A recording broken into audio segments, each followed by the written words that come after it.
Dans cette troisième partie, je vais voir avec vous comment on peut gérer nos déclencheurs.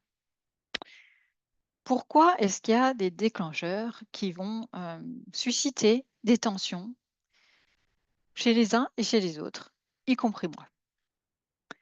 La première chose, c'est tout simplement parce qu'on peut avoir des priorités qui sont différentes. Par exemple, j'ai discuté avec un prêtre qui m'expliquait à quel point il était agacé, frustré et vraiment énervé que tous les gens lui parlent à la sortie de la messe ou même encore pire, à l'entrée de la messe. Parce que lui, sa priorité, c'était de commencer la messe à l'heure pour pouvoir la finir à l'heure et que les gens puissent vaquer à honorer leurs autres engagements. Et c'était aussi de rester concentré pour que ça soit un moment de prière, de recueillement et du coup être un petit peu dans sa bulle. Or, les personnes qui lui posaient des questions avant le début de la messe, eh ben, il risquait de le mettre en retard. Il lui apportait plein d'idées nouvelles, etc. Ils attendaient des réponses.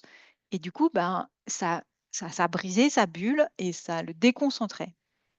Donc, oui, sa priorité, c'était d'assurer finalement son engagement et sa vocation. Et ça se comprend tout à fait. Maintenant, les personnes, et elles pouvaient être nombreuses, qui venaient le voir au début de la messe. Pourquoi ils venaient le voir? Bah, parce que peut-être qu'ils avaient une question à régler avec lui, sur quelque chose d'important. Par exemple, sur la préparation d'un sacrement, sur, les inviter, à déjeuner, sur, quelque chose, où ils avaient besoin de prendre une décision et que c'était pas si simple. Ou tout simplement, bah, lui montrer qu'ils étaient attachés à lui, vouloir le saluer, vouloir, échanger un petit mot pour montrer, leur affection, qu'ils étaient là pour l'entourer.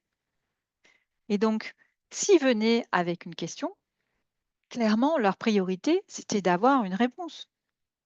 S'ils venaient avec une invitation, leur priorité, c'était de savoir si oui ou non, le prêtre viendrait avec eux pour déjeuner. Alors évidemment, c'était pas le bon moment pour le prêtre.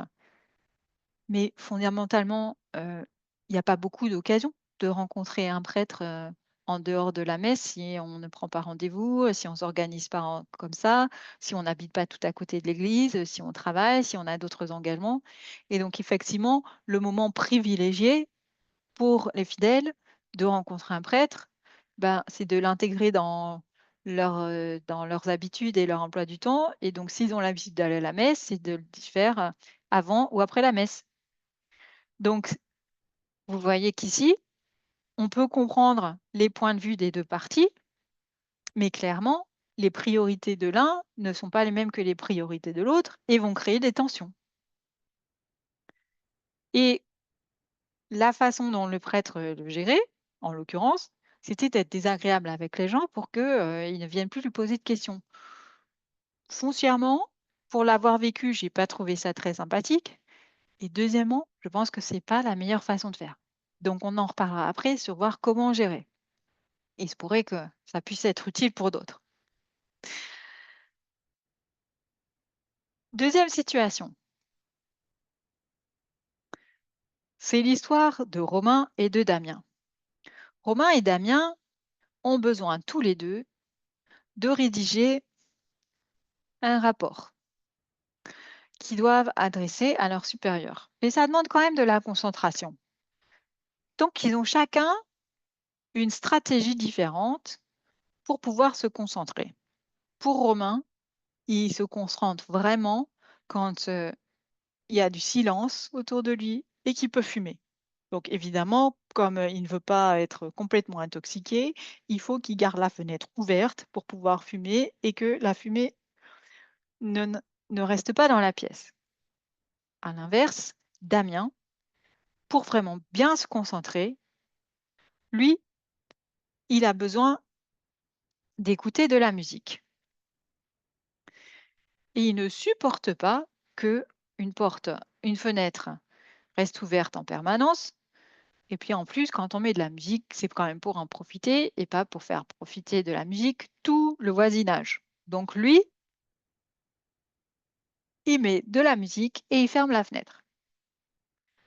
Alors, franchement, la stratégie de l'une ou la stratégie de l'autre, elles se valent. Bon, j'aurais peut-être pas trop de recommandations sur fumer. À mon sens, c'est nocif sur la santé, donc ce n'est pas forcément ça que je recommanderais.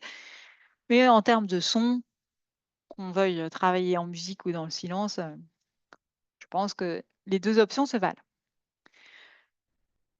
Et en soi, ça pose pas de souci, sauf si Romain et Damien sont dans la même pièce. Parce que qu'est-ce qui s'est passé? Comme ils étaient dans la même pièce, eh bien, il y en a un qui ouvre une fenêtre. Il suffit qu'il parte dans le couloir, l'autre ferme la fenêtre. Il suffit que l'un mette de la musique et ça dérange l'autre. Donc, du coup, ils sont tout le temps à se battre, à savoir si la fenêtre doit rester ouverte ou fermée. Et ça ne va jamais satisfaire ni l'un ni l'autre. Mais fondamentalement, est-ce que le conflit, c'est l'histoire d'une fenêtre ou c'est quelque chose d'autre? Aussi longtemps qu'on parle de la fenêtre, on ne trouvera jamais de solution. Et on peut passer des heures et des heures et monter ça en épingle. Pour autant, ça ne suffira pas. Et puis, on a besoin de comprendre que, effectivement, l'un et l'autre ont des stratégies différentes, mais qu'en fait, ils ont le même besoin. Ils ont besoin de se concentrer l'un et l'autre. Et peut-être que c'est là que la conversation doit être focalisée.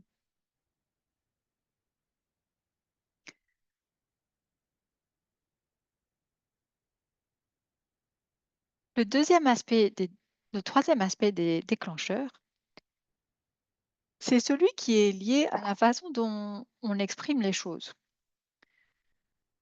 Vous vous souvenez que on a parlé de la colère froide et la colère explosive. Donc, par exemple, quand quelqu'un est en colère, il peut avoir